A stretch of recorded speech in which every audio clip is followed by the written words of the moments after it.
Roll call, please. Good morning, everyone. Mr. Leskovich? Here. Mr. Swellen? Present. Mr. Carr? Present. Mr. Hansick? Here. Mr. Parrish? Here. Mr. Thornberry? Here. Thank you. Okay, anyone wishing to address the board concerning an agenda item? Seeing none. Additions and deletions to the agenda. Mr. Parrish, I see we have one. Yes, we're going to add back 14C, which is a lease for the caves at PGD. You guys should have received a copy of that lease, and then we'll just move everything else down. Okay. Interesting name of a company that's going to be building hangars, the caves. Employee recognition. Who's first? Beth. Chad's going with Beth. Or Beth's Right. going with Chad. Good morning, commissioners and Mr. Parrish. Good morning. One paragraph, Chad. One pair. It'll be one long pair. So this morning, we're here to recognize Beth Kreitz on two fronts: the earning of her certified member designation for CCAA and her promotion to the director in finance administration position. Beth's been with the airport for just over 3 years. She joined us as our human resources manager and immediately hit the ground running. With little guidance from me, she established processes to ensure compliance with state and federal regulations, brought the organization she brought organization and some dependability to that position as well, and really made the human resource department a meaningful department for our employees. Someone once said, opportunity does not knock on the door, it presents itself when you knock the door down. That's Beth. She's never content to stand still. She completed her master's degree, earned her HR certifications, and then set her sights on the certified member designation. It's a nationally recognized airport professional designation. She studied, she prepared, and she passed the 180 question test with confidence, demonstrating both her commitment to the airport industry and her depth of knowledge across the airport functions. So that same drive led her to take on the management of our risk portfolio, overseeing slip and fall incidents and other operational liabilities. Excuse me.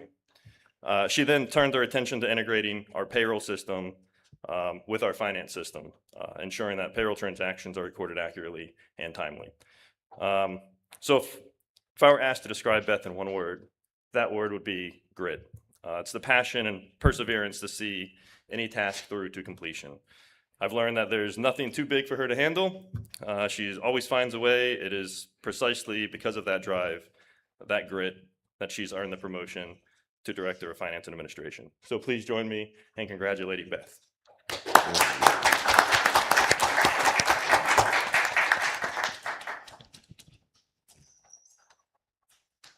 Great job.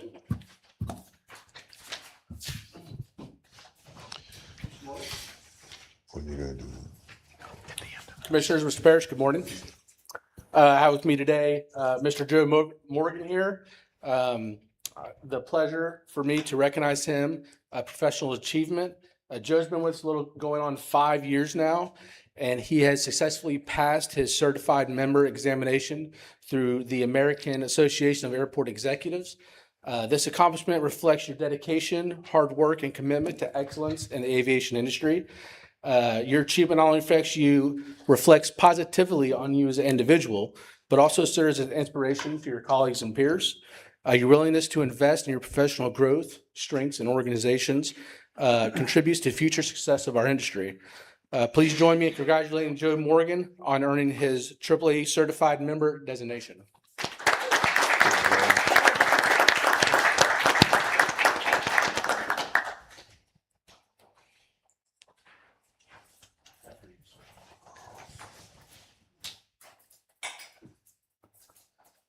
Good morning, Commissioners. Mr. Parrish, thank you again for allowing us to do this as part of the board meeting every month. It's my favorite part of the board meeting, and I think everybody really appreciates the time that you allow us to do this. So I'm here today to recognize Ryan Edmondson Ryan came on board in November, and again, just like everybody else who's been up here today, hit the ground running and continues to do that.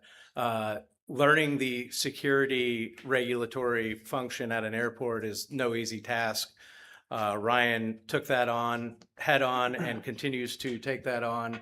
And as shown by passing his ACE security exam through AAAE, that exam Ryan passed through self-study and gives him the knowledge and the certification that shows that he has the knowledge to be the manager of safety and security and keep us in compliance with all of the TSA regulations that are ever changing at the airport.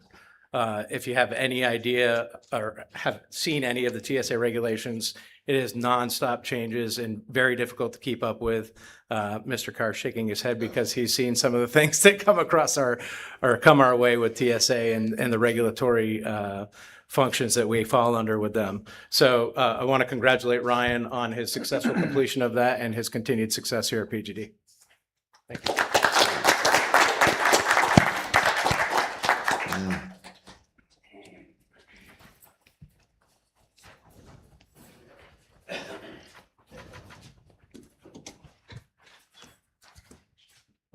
Good morning again. So this morning we have JR here. JR is being promoted to our Director of IT. So about 3 years ago, excuse me, JR joined the airport, and he's one of the most humble people that I know. He began his career as our IT manager, and from day one, it was clear that we had someone very special. JR is exceptionally knowledgeable across all areas of IT, from server infrastructure, network management, cybersecurity, and everything else in between. And yes, sometimes I may joke about what's more important, Wi-Fi, internet. But the truth is he excels at all of it, and especially cybersecurity, which we focus a lot on. As the airport grows, so do our technology demands, and JR is the man behind the curtain, ensuring that all of our systems perform and our staff has the tools that we need to be able to do our jobs. Quite simply, without JR and his team, the airport would struggle to function. What sets JR apart is beyond his technical experience and is his composure. I've yet to see anything rattle him, even in the moments that would unsettle most people, like when a server goes down in the middle of operations. It's not uncommon to find JR in the office on a holiday, running updates and performing maintenance while everyone else is enjoying that day off, because that's who he is. He does what he needs to do to get things done quietly and without any fanfare. That dedication, that quiet commitment to keeping the airport running is exactly why he's earned this promotion. So please join me in recognizing JR.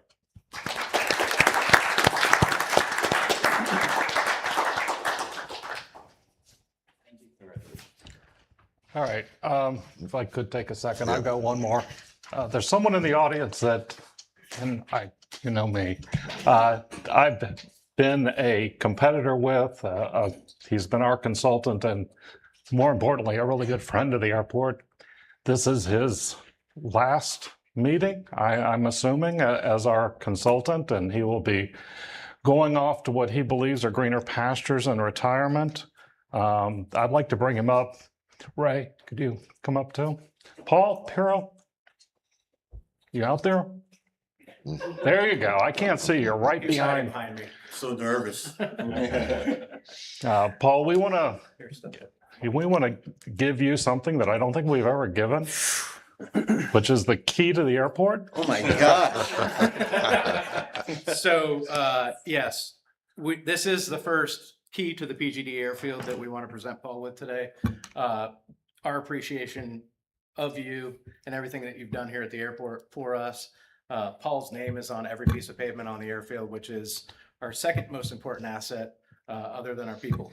So we appreciate everything you've done for us, and hopefully you have a great retirement and you don't go too far and keep in touch with us. And if the pavement fails, we know whose name is on it. One other thing, we're going to turn the tower tonight red and white Kimley Horn colors in honor of Paul. So thank you, Paul. Great. If I may, just a sincere thank you to the board and James, and what great relationships we've made over the years. It's been a real treat and an honor and a pleasure. Like I said before at this podium, every day is a test for us. And Ed Jimenez is going to carry the torch, and I'm sure he'll carry that mantra as well. Thank you very much. So Paul, you will have to come back once a year for the key audit? Yes, I'll do that. I'll do that. Yeah, to add to it, I've known Paul long before I came here, and fortunately, I can't find the pictures. Uh-oh. Oh, boy. We'll scratch that for minutes. Thank you. Thank you so much. Thank you.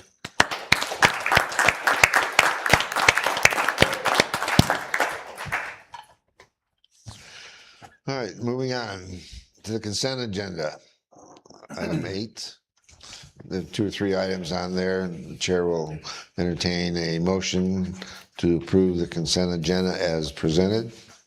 Motion to approve as presented. Second. Any further discussion? Hearing none. All in favor? Aye. Aye. Motion passes. Secretary's Treasurer's report.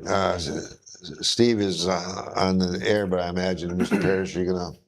We can go right ahead, and I'll pass it over to Chad. Mr. Rosenstein. Yeah, good morning again. So April delivered it was a strong month. It's 30%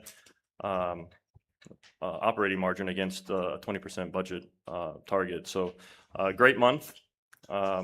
Revenues beat the budget by about 18%, and operating gain was about $400,000 above plan. We're doing well year to date.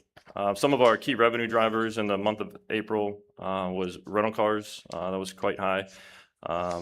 And air center revenue was also higher than budget, and our rental car fuel sales. So those are some of the items that kind of stick out for the month of April. Balance sheet is in a good place as well. I will kind of highlight some of our outstanding accounts. A lot of those are coming in line.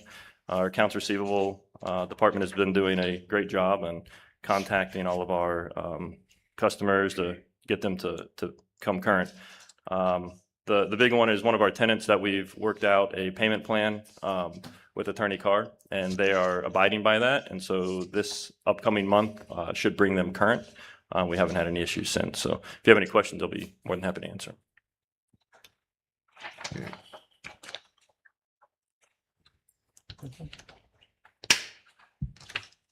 Okay, moving on, liaison reports. I'm up first. I talked with Councilman Polk on Friday, and there's nothing between their agenda and ours that would be of any consequence or interest to us.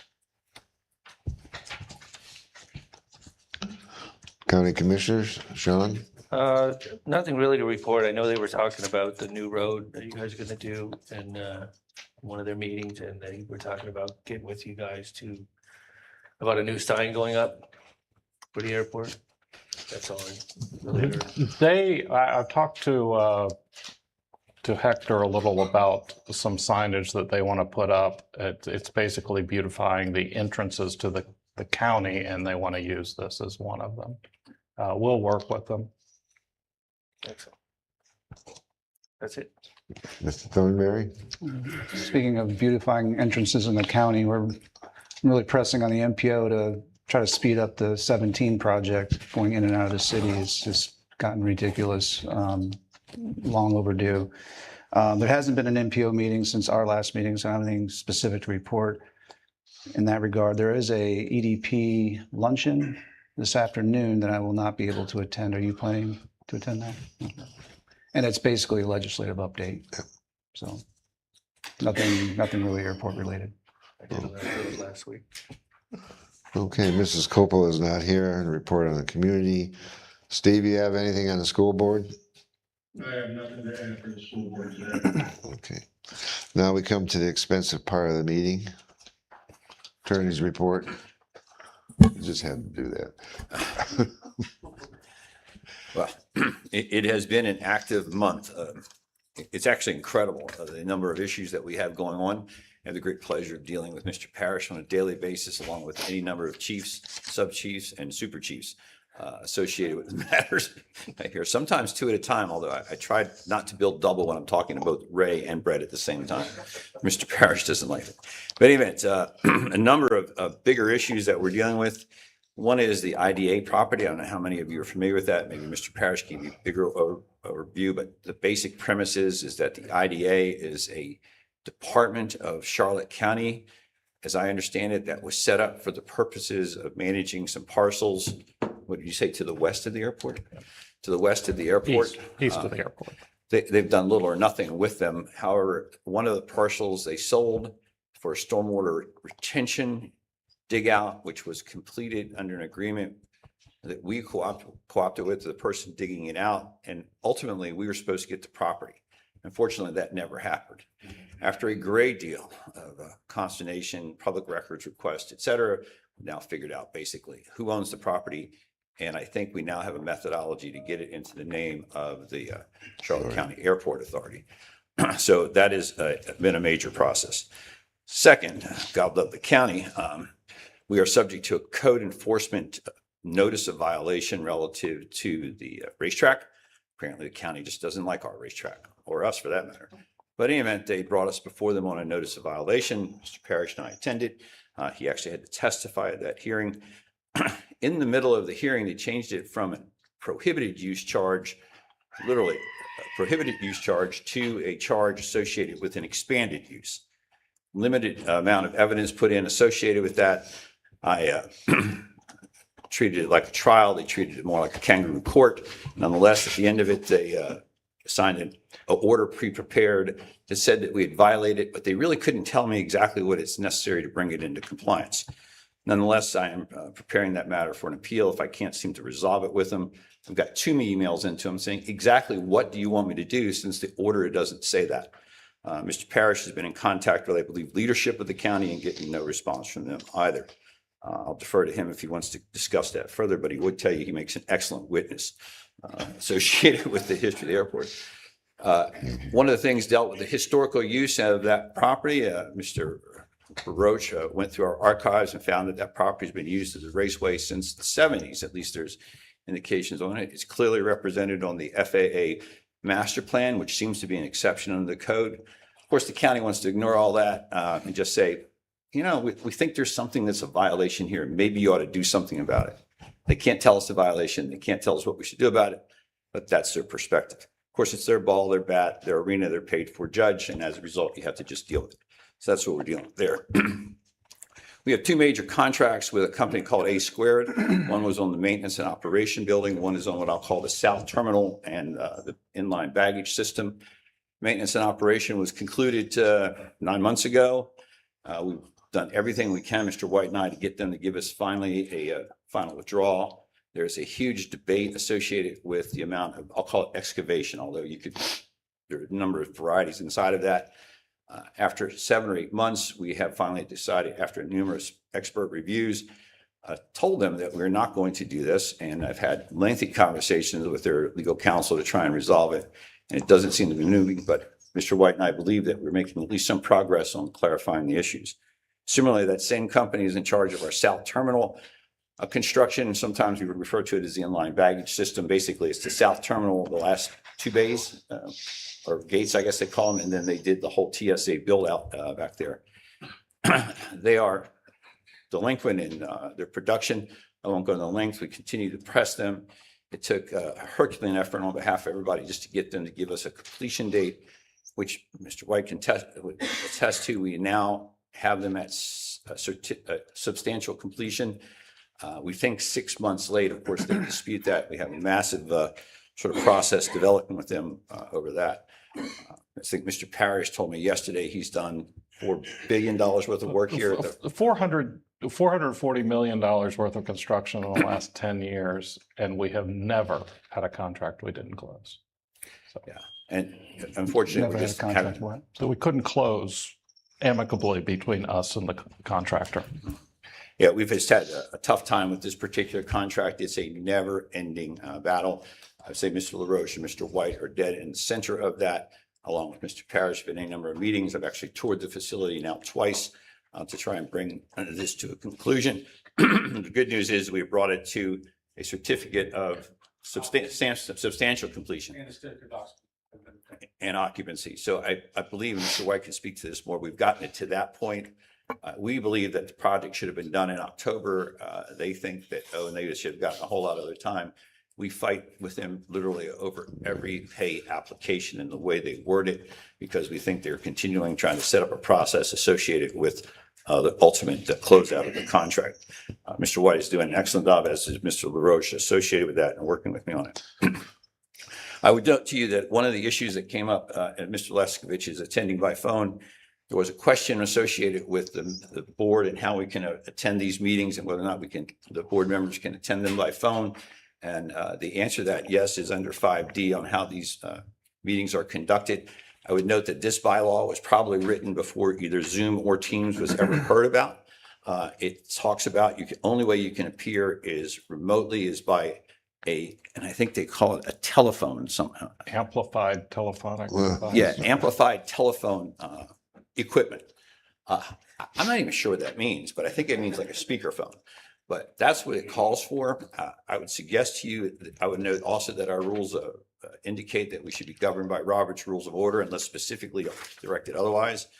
With the advent of Teams and also Zoom and other types of meetings, Robert's Rules of Order has come out with a new procedure associated with attendance of these types of meetings.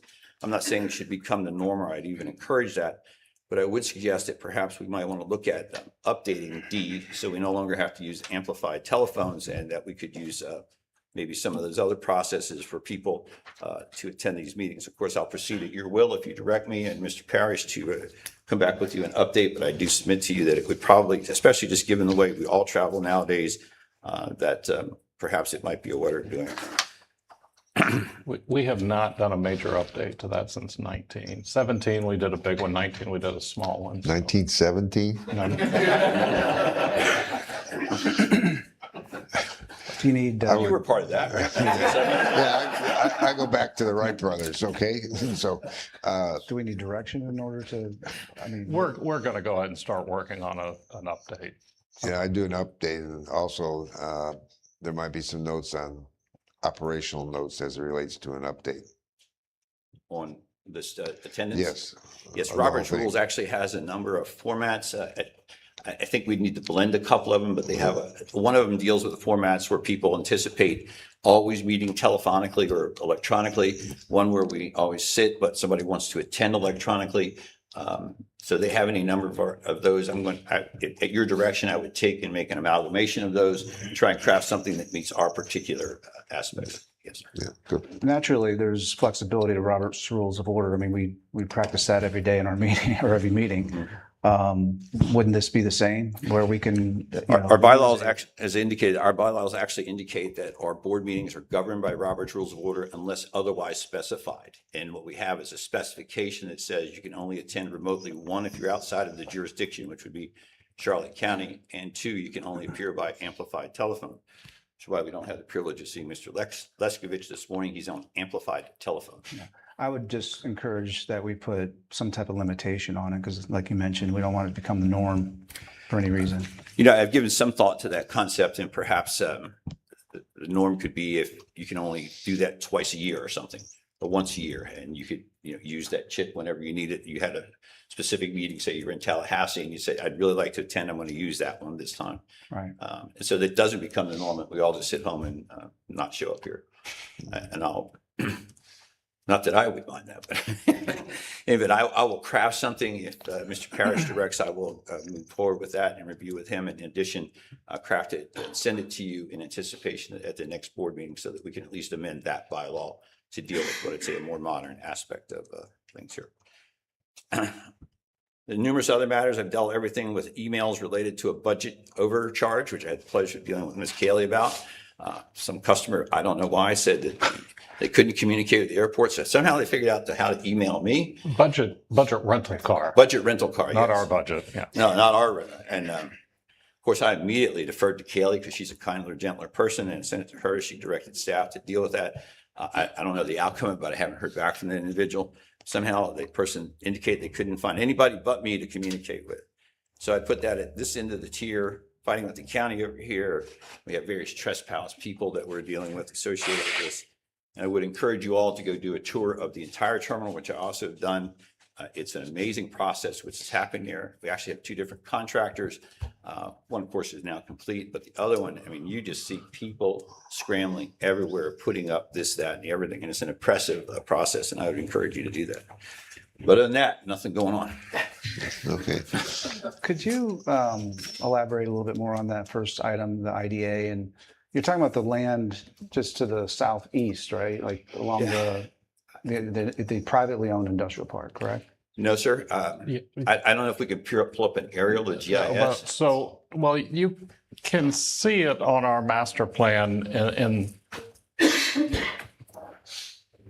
so, well, the parcel that we're talking about is the lake right there. That was excavated by SLD. Actually, it's shown on our master plan as ours because it should have transferred back when that master plan was in process.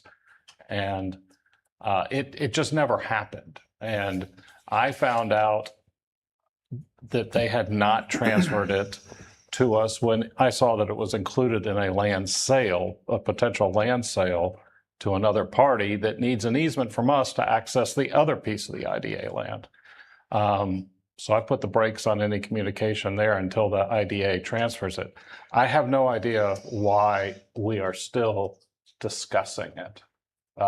It was a very simple contract between the IDA and SLD and a very simple contract between us and SLD. It should have transferred to them at the time that they paid the IDA automatically, and then they would have transferred it to us.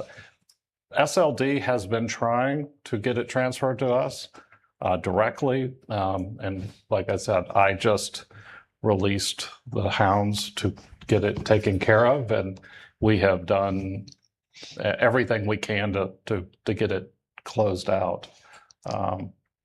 But we are still working on it. I prefer to think of myself as the dogs of war as opposed to the hounds, but in any event, having unleashed the dogs of war, the hounds on this process, we've now gotten them to agree. Yet, as of yesterday, I've gotten the counsel for the IDA, which is Mr. Derek Rooney, a nice enough fellow, but Mr. Derek Rooney to agree with the process that I've set out, and we should get the deed to that property. I've asked Mr. Parrish to order an updated survey so that it's certified to the Charlotte County Airport Authority. And then they are going to prepare a county deed and send that, provide that to us. I'm probably going to do a title search just to update the title on that. It says the property should have been deeded out free and clear of any liens and good title, but it doesn't call for title insurance. So we'll have to either purchase that ourselves or make sure the title is clear. I'd probably draft Mr. Hackett into doing that since he's more skilled at that area. This all begs a bigger question of the IDA property that lies to the north and the one that lies directly to the west of that parcel. And we'll have to deal with that as it comes, but Mr. Parrish is correct. He has shut down any communication with anybody associated with those parcels absent this deed being transferred to us and it's being assured that it's in our name. How many acres is that? 23.3. Most of it water. Most of it's water, and the reason that we entered into a two-party agreement with SLD was that would allow our east side development, when and if it ever takes place, to drain into that lake. Yeah, it's a stormwater retention lake, which is why we got involved with the transaction to start with. And that's going to be important with the master plan update. It's going to be a key in there. Okay. I would note that the contracts associated with this particular property preceded my appearance on board. That's your legal counsel. So we're dealing with something drafted well before my time and certainly doesn't have the formalities that myself, and certainly not that Mr. Hackett would have included in a real estate transaction, but we're working through the process. Thank you. Moving on, CEO's report. We'll start with Mr. White. Sure. Good morning, Commissioners, again, Mr. Parrish. Start off with our design, taxiway Delta and Foxtrot realignment and relocation. We have started the design process on that. We are moving forward with that. FAA is on board. Their master plan, we're waiting on a grant offer from the FAA before we get started, but all that is ongoing. Currently in construction. Our golf course, Challenge Boulevard, moved that down to construction. We're currently waiting on the grant offer to move forward with that. We're holding bids for 120 days, but we're getting everything aligned to get that started. Our consultant is currently working with the county and city, make sure we have everything checked off and good to go there. Our master drainage plan update, we're hoping to start the pond work on the Riddell Pond here in the next couple of months. Waiting on a couple of bids for that. Our new FBO hanger, the slab has been poured for about a month now. I am told that the building should arrive Monday and Tuesday, and they'll start erection on that. Probably take 2 to 3 weeks, and it'll go up pretty quick once that is done. Our inline baggage system, as Mr. Carr spoke earlier, we got the CO for that. We have gotten substantial completion signed off. We're currently working on numerous closeout items, punch list items, a lot of stuff that's left out there, owner training. Those seem to be lacking, scheduled further down the road in September, October, but we're working on getting that closed out. The building is being occupied. It's fully operational. We just opened gates 1 and 2 a week or so ago. So if you haven't seen that yet, I'll show you that. It's going well. Our commercial terminal expansion, that is the biggest one going on now. We're still working on the apron on the exterior. We have about 3 more pours left till that's finalized. The north end of the terminal, they're currently working on finishes in the building, acoustical ceiling, final paint. The flooring is starting Monday. The north end of the building is what we're planning on opening at the end of July. That's a phase we have to get open to move on to the next phase. But it is going well. If anyone ever wants to tour, I'll be happy to show you out there. Our taxiway A reconstruction, that one is final paved. We're working on final stripings to be completed in the next couple of weeks. We have a walkthrough on that for final punch list, and that will be wrapped up. Our air center apron expansion, we're currently in phase 2 and 3 right now, working on the storm structures. We're hoping to start paving that middle of July. Our Building 97 replacement, which is Air Trek, that building is completely dried in. We have power on. They're working on finishes inside, and the completion is in August. Once that building is completed, we'll move the tenant Air Trek, which is currently in Hangar 101, back over to Hangar 97, which is their building now, and continue to lease 101 out. Any questions? Hearing none. Move on Okay. to the marketing update. Ms. Miller? Yes. Hey, good morning. May was a busy month, of course, as usual. Hopefully, things will slow down a little bit as the terminal gets completed. We're excited to have new advertisers join us in the terminal once those spaces open. And our sales and marketing manager, Susie Smith's working to set up hard hat tours once we're a little bit closer to that point. So that's exciting. Allegiant announced new service to La Crosse, Wisconsin, which is in western Wisconsin. It's a beautiful area with flights Sundays and Thursdays year-round to start October 1st. So we're excited about that. Sun Country is also going to be returning for seasonal service to Minneapolis this December through April. We rolled out the new Fly PGD refreshed logo and all our digital formats. So if you happen to see any of the old logo on any websites or partner websites or things like that, please let me know so we can get that updated. We also still have the flypgd.com on our website, the search engine through Kayak, which is I encourage people to continue using because it tracks what destinations people are looking to travel to. And you can actually search for Allegiant flights on there as well.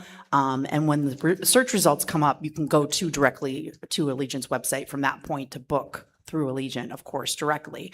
But that Kayak search helps us track, like I said, the destinations people are looking to go to. Brian Solis, our Air Service Development Director, just started last month. He's already hit the ground running, making contacts with all his airline contacts throughout the country. And it's a marathon, not a sprint, but we're working closely to have more discussions with airlines and keep that moving along.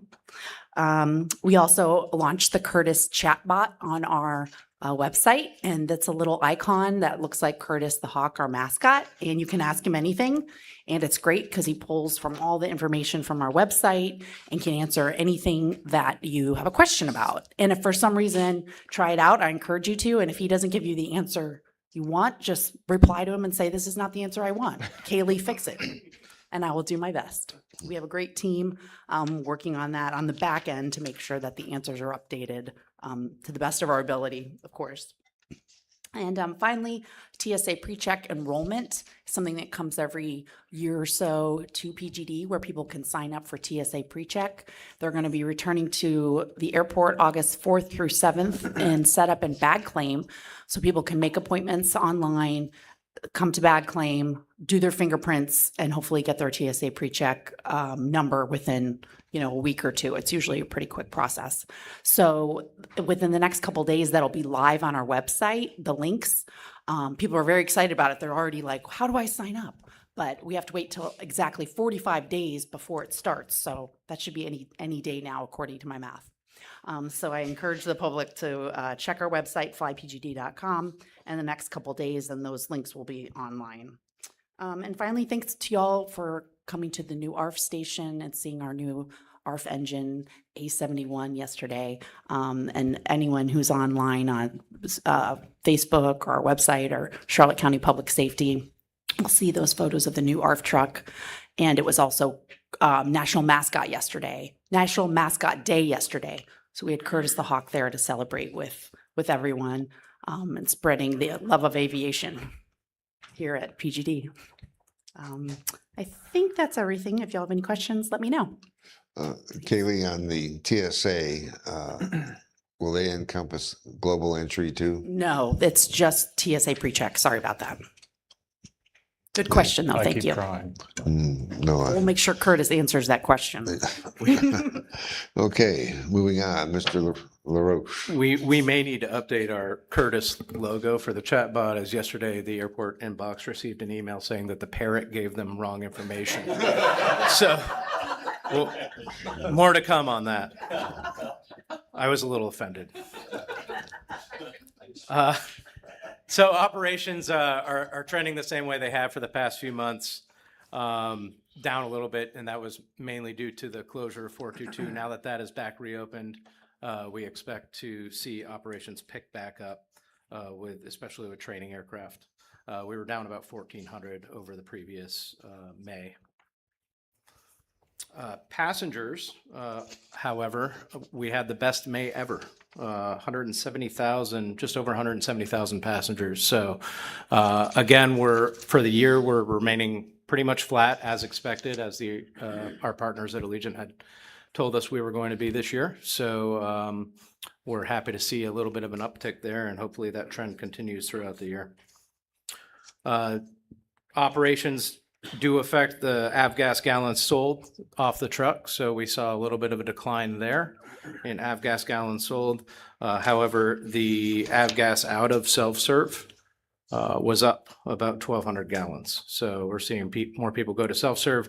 Fuel prices are also trending down, so we expect that to help us pick up in traffic as well.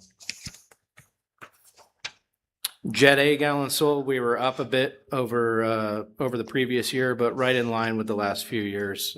Not a huge increase there. Airline gallons pumped, again flat, just 19,000 down from previous year. That's literally just a few aircraft. So again flat, and we're hoping to see an uptick here soon, especially with the terminal gates opening next month. I'd be happy to take any questions.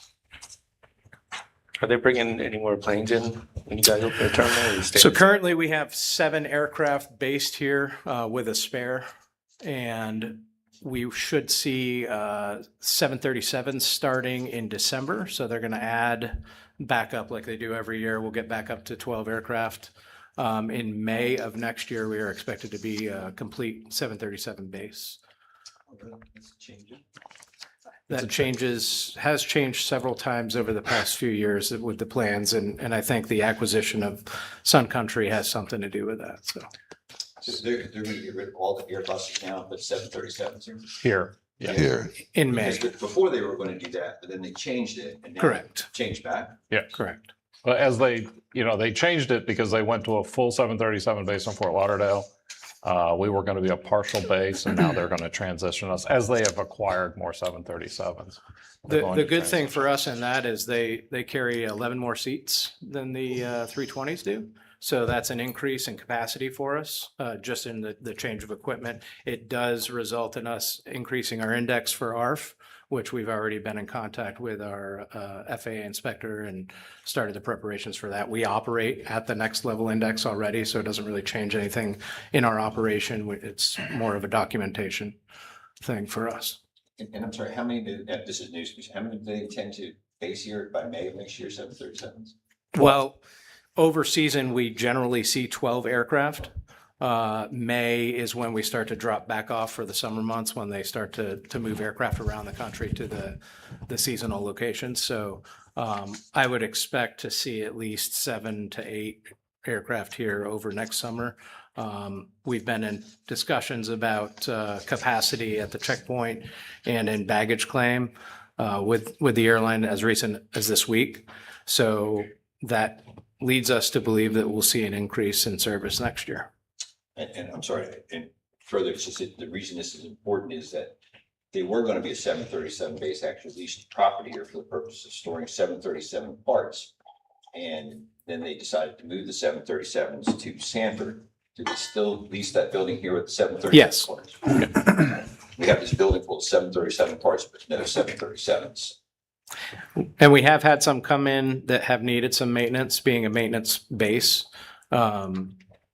They bring aircraft here to work on as well, so they are using that facility for that purpose. But they don't have a hangar.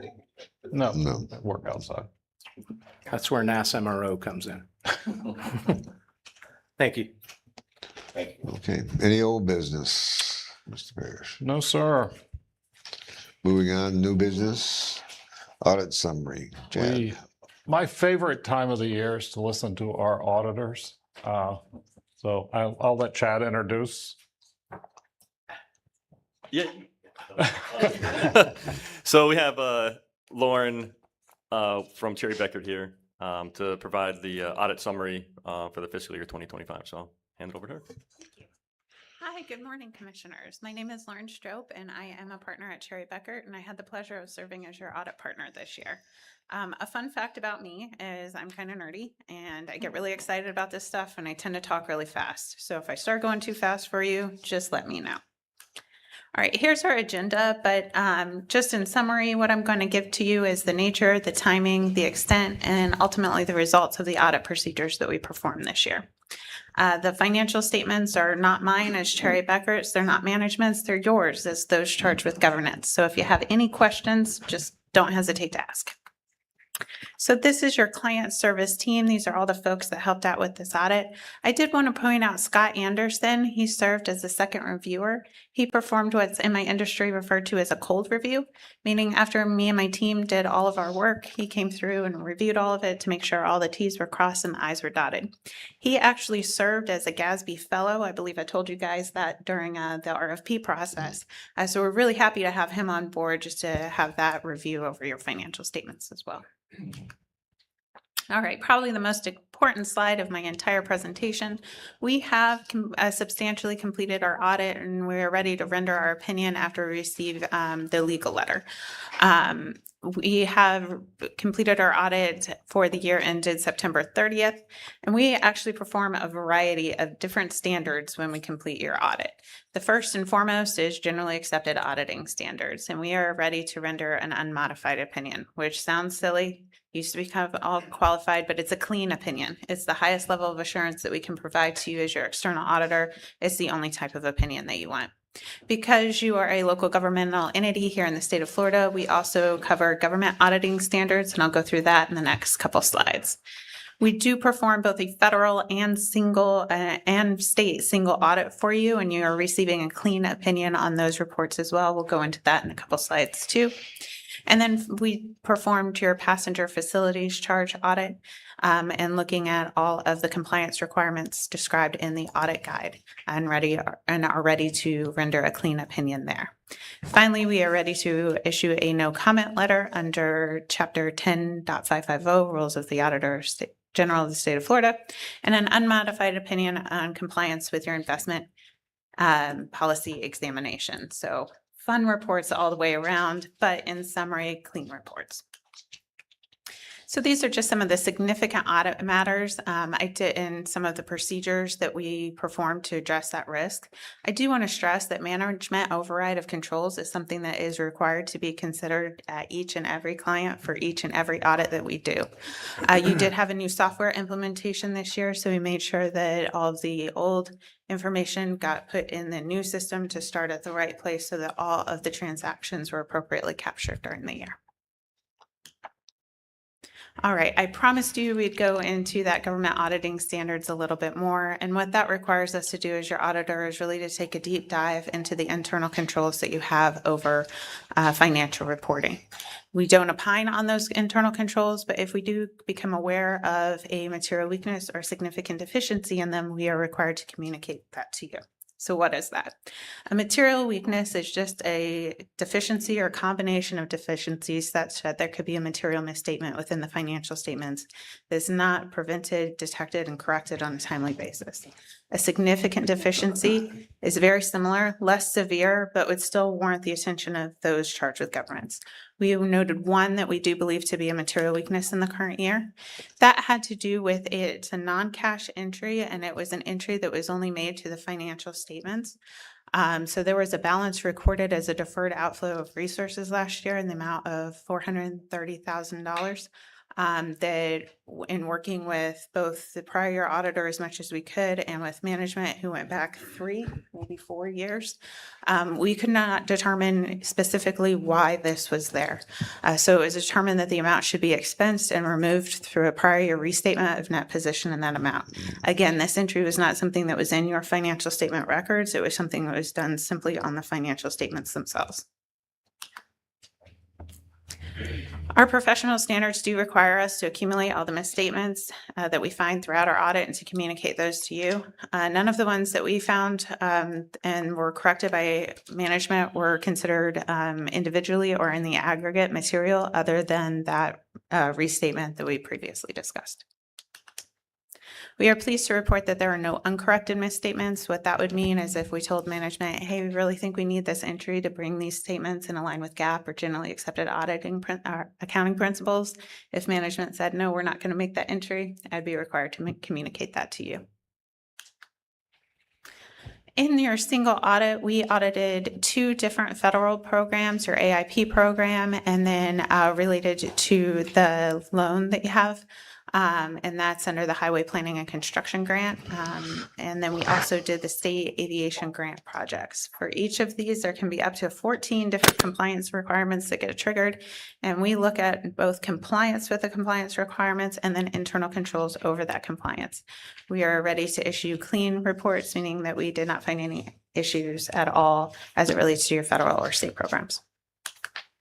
Same with the passenger facility charges. We look at all the compliance requirements required by the audit guide and ensure that there are internal controls that management has in place over those compliance requirements as well. Okay, so if you're like me and you're really into accounting, look to note 1 because that's going to tell you all of the accounting policies that have been adopted by management. You technically had 2 new standards adopted this year. One was GASB 101, compensated absences, and the second was GASB 102, certain risk disclosures. That's just a byproduct of the GASB saying you have to implement these. The management appropriately did. It did not have a significant impact to your financial statements, so it should still be apples to apples if you were to pick up last year's. We did not note any policies that were changed, and we did not note any inappropriate accounting policies or practices as we completed our audit. As part of our audit, we do evaluate related party transactions. It's not that related party transactions are bad. It's just that we'd want to ensure that they're appropriately disclosed in the financial statements. You do not have any material related party relationships and transactions, and we did not find any during the course of our testing. For significant and unusual transactions, we did not know any transactions that were entered into by the authority where there was a lack of authoritative guidance or consistency. For purposes of this presentation, there are no significant or unusual transactions that I need to bring to your attention. That's not to say that you don't have a lot going on with construction and a lot of things happening, but there are no significant or unusual transactions in your financial statements as it relates to accounting standards. The financial statements are not all just hard numbers. Inherently, there's a lot of management, estimate, and judgment that gets embedded into them. And as you can imagine, as the external auditor, we spend a lot of time looking at those estimates and judgments to make sure that they're fair in relation to the financial statements as a whole. I won't go through this whole list. You have a copy of this, but these are some of the significant ones that we found. And again, we did find them fair in relation to the financials as a whole. We do believe that the financial statement disclosures in your financial statements are neutral, consistent, and clear for the reader. The one disclosure that I wanted to bring your attention to would be the one that relates to that restatement of net position, and I believe that is note 15 now. As your independent auditor, it is highly important that we retain our independence, and we are independent of the authority, both in fact and in appearance. We do perform a couple of non-attest functions for you. Non-attest simply means non-audit. One, we assisted with the preparation of the financial statements, including your supplemental schedules. And then we will assist with the auditor portion of the data collection form, which is your federal grants and an upload that's required by the feds. So again, we are independent. Just some other fun required communications. I'm really pleased to report that we did not have difficulties in dealing with management. We did work with them to develop a lot of the journal entries and the things of that nature throughout the process. I think we received the original trial balance in January and had quite a few changes up until now. But they were wonderful to work with, and I'm really glad that Beth won the award because she's been fantastic as well. We did not have any disagreements with management as it relates to any accounting treatment or auditing matter. I did not have to consult with folks outside of my engagement team in order to complete this audit, so that's good news there. We will receive a management representation letter, which will be dated the same day as the report. And it basically just says that everything that was given to us or provided to us or told to us throughout the course of the audit was true to the best of management's knowledge and belief. In some cases, management might decide to consult with others in order to determine appropriate accounting treatment. If that were to happen, we would just want to make sure that we got the same information that that other firm or consultant or whomever got to hopefully come to the same conclusion. Each and every year, we have to go through a lot on our end in order to accept any client. There was nothing during that, during those discussions that I need to bring to your attention. So that's good news there. We do not audit specifically for fraud or illegal acts, but we do have a heightened awareness of it as we complete our procedures. In our industry, we refer to that as professional skepticism. We work in several procedures in order to address that risk, including looking at things like manual journal entries, spending a lot of time looking at estimates and things like that, and then incorporating unpredictability in each and every audit. As of the day of this report, there are no fraud, illegal acts, or violations noted that I need to make you aware of. We are not aware of any events or conditions that would hinder the authority's ability to continue as a going concern entity. The financial statements that you have are not just the basic financials. So the basic financials are the financial statements themselves and the notes to the financial statements. You also have some required supplementary information and some supplementary information in there. We do what's referred to as an in relation to opinion, making sure that we understand how management created those schedules and that they tie back to the audited financial statements wherever they should. I am always talking about the past, so this is my one opportunity to talk about the future. So these are standards that are going to impact you for next year. The one that I did want to mention to you is GASB 103, the financial reporting model improvements. That's going to change your MD&A and kind of move some stuff around right now on your income statement. So some things that are considered non-operating might move to operating, and operating is actually going to be broken out into two separate categories. We'll work with management on that to make sure that they're ready to hit the ground running for next year. And with that, I'm going to be quiet and answer any questions that you might have on the audit. Okay, any questions? Just so I'm clear, that discrepancy, that entry discrepancy that you mentioned earlier on in the Sure. presentation, that was more of a category. It was categorized, it was accounted for, but categorized incorrectly. Is that what? That's what we kind of believe happened. So your trial balance that you have and you're maintaining here, that your records did not completely match what the other auditor had issued in the financial statement report. We went through all of that and kind of combed through all the pieces to figure out what should still be there, what should go away, and through the next year's operations. And that was the piece that we could not find the other side of. Management contacted the other auditor. They were not able to provide information regarding the other side of that entry either. So it was deemed that it was best to restate the net position to then fully clean it out so it won't be there anymore. And that we continue and clean in 2026. So that was just, that 430,000 was just deleted out of the financials Yes. as a result of your investigation, and you couldn't find out where it was from or what it did. Yes, sir. Yes. It wasn't a cash. It was non-cash. There was no cash involved Yeah, whatsoever. it was just a stating of where it would be. I'd say paper money, but it's all paper money, right? Did that help? Yes. That clarified it. So you'll provide the final audit for my signature? I will. We are waiting on the legal representation letter unless that was sent to my office yesterday. Okay. So once I have that, we can release the report. Been a little busy this month. I completely understand. I'm not trying to call you out. I felt awful saying that. But yes, once we have that, I can finalize the date of the report. I will send the management representation letter over to you. And Chad, you sign it, then I give you your report. Okay, thank you.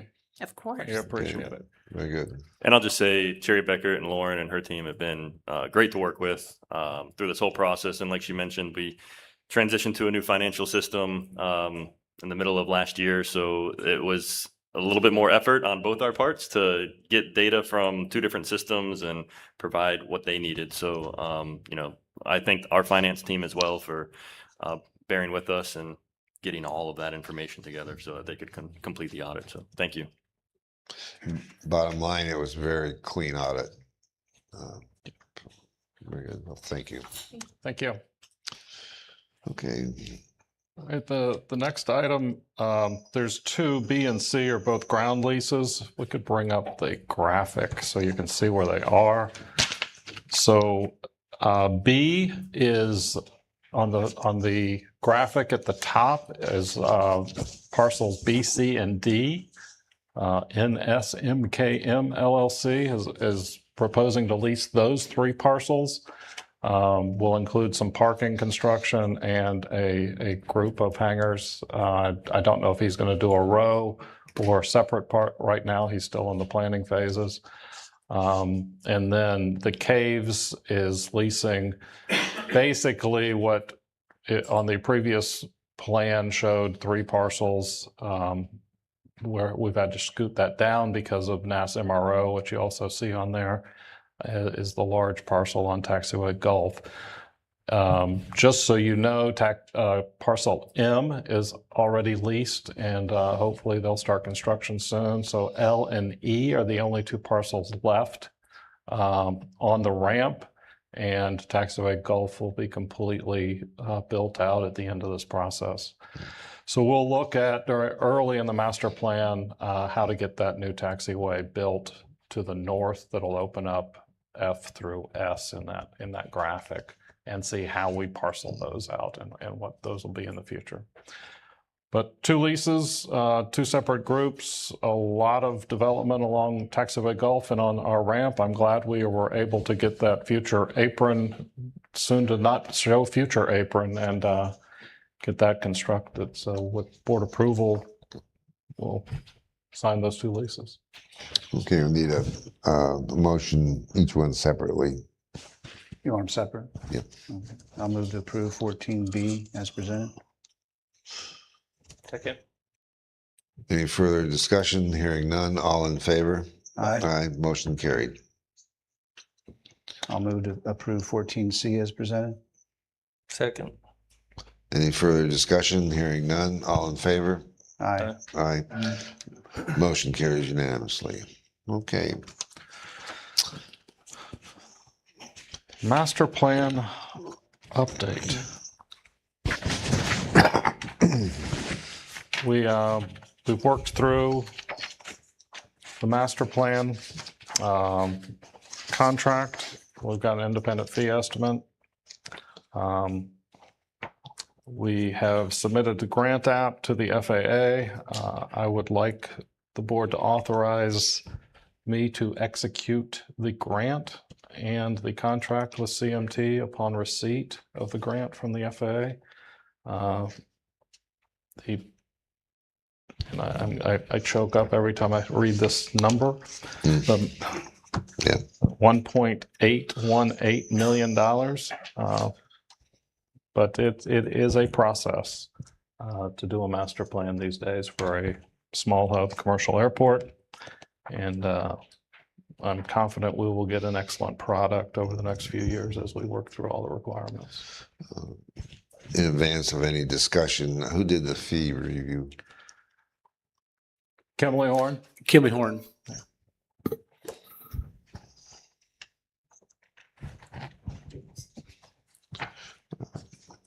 This is the contract. Yeah. It's Hefty. pretty hefty. If you've never seen one. Okay. Hey, do you recall in the past what the last time the master plan was updated? I think what the cost was? right at 1.3, 1.2, 1.3 between. 17. Yeah, and that was in 17. So it's the previous one I think was 250,000. I did that one, so it may not have been that good, but That's why we're doing it over, right? Two master plans. two before that. No, that was 19 or 2004. 1917. Yeah, 1917. Just a slightly different airport. So, I mean, obviously, the FAA requires us to do an independent fee estimate, so we have to get with somebody else, give them the scope, and then they put their fee together. Kimberly Horn did that. Unfortunately, it came in slightly higher than CMT's, so we were able to not negotiate up. And we've also had many meetings with the FAA and DOT on scope, and the FAA did add some scope to it that they wanted to see, and we also removed some scope. So the FAA and DOT are aware of the scope and fee as well. And Do we anticipate having any problems with receiving this grant money? Not at all. No, it's part of our entitlement. So we're just waiting on the grant to be offered. It's already gone up the chain of the FAA. Okay. and anticipated length? We're hoping to receive it in the next 60 days. No. The process. The Oh, process. the master plan. Yeah. Year and a half. We're a year and a half to 2 years on the length. As soon as we get started on that. I would say we will submit everything to the FAA in 18 months. Get approval, probably slightly longer. There's a lot of public comment meetings that has to happen during that duration. Okay. Chair will entertain a motion to approve the master plan contract update and grant offer, giving authority to the CEO to execute same when received. That I'll move to approve 14D as presented. Second. we've already had some discussion, so with that, all in favor? Aye. Aye. Motion carries unanimously. Thank Okay. you. We can move on to the next item, which is a contract to build and destroy. We're going to build an extension of Challenger Boulevard out to Piper Road. It'll include an intersection with Piper that includes signalization. And then we will be converting a portion of golf course to perimeter road and demolishing a portion of golf course. That will bring us into compliance with the last master plan, getting the road out of the runway protection zone as required by the FAA, and connecting Challenger and all of that traffic to Piper directly so that it does not either go through the community to our north or through the airport proper. This project was bid. The low bid is Pavement Maintenance LLC in the amount of $4,908,611.90. And we have submitted grant applications. Again, this is funded by the FAA at 90%. Project was included in our last master plan, and then it is funded by the DOT at 5% and PFCs at 5%. So just for clarity, Golf Course Boulevard, as we know it, will stop at Challenger Road. Golf course will stop at Challenger coming south, and at Henry, or actually at Mooney going. So Henry will dead end at now, what would be Airside or? Henry will dead end just past the city's lift station there and have a cul-de-sac. Have a cul-de-sac. Okay. So there will be no throughway from Henry to Challenger at all, Henry to other than Airside. from Henry to Challenger, no. Right. I mean, Henry goes back to Piper, so. Just want to clarify because that gets asked at the MPO quite often, so just double check. I'll move to approve contract as presented. 14E. Chair has a motion second to approve the contract with Pavement Maintenance LLC, subject to the grant offer coming yet. The amount of $4,908,611.90. Any further discussion? Hearing none, all in favor? Aye. Aye, motion carries unanimously. Thank you. We'll go to F, which is part of the previous E. This is for RPR services. We have to have a full-time project representative, independent on projects that are funded by the FAA. And this would provide those services through EG Solutions. EG Solutions is currently doing RPR services on Alpha. They did Charlie and Delta. I think they're doing the ramp. So it's just a continuation of those services. Request the board authorize me to sign that contract as well in the amount not to exceed $598,817. Again, that is included in the grant application for the previous project and funded by the FAA, FDOT, and PFCs. Okay, Chair will take it. I'll move to approve 14F as presented. Second. Hearing no discussion, all in favor? Aye. Aye, motion passed unanimous. Okay, moving on. The last item on the agenda is public comment. Nope. Nope. Public transportation grant agreement. Oh, okay, I didn't see that one. Um, I'm ahead of you guys. You're ahead. So we did receive an additional grant offer from the DOT for some elements of, this is on the ramp? Apron, yeah, the north side apron expansion. If you recall, that was funded by a state legislation appropriation, and then we have asked DOT as the board approved construction of considerably more than what was included in the appropriation. The DOT has offered to help fund that at 50%. This is not the full 50%. They were hoping to give us more this year, but there was another appropriation that took money away from it. They're hoping to finish that over the next couple of years, but we'll receive probably 2 or 3 more PTGAs on this to supplement that funding. Okay, Move 14G as presented. Second. So just for clarification, That's that the is, master plan update, the FA grant offer. adopting the resolution 2026-04 and the grant offer, correct? Hearing no further discussion, all in favor? Aye. Aye. Aye. Motion carried unanimously. Thank you. Now we can go on to any public comments from those in attendance. Seeing none. Any commissioner comments?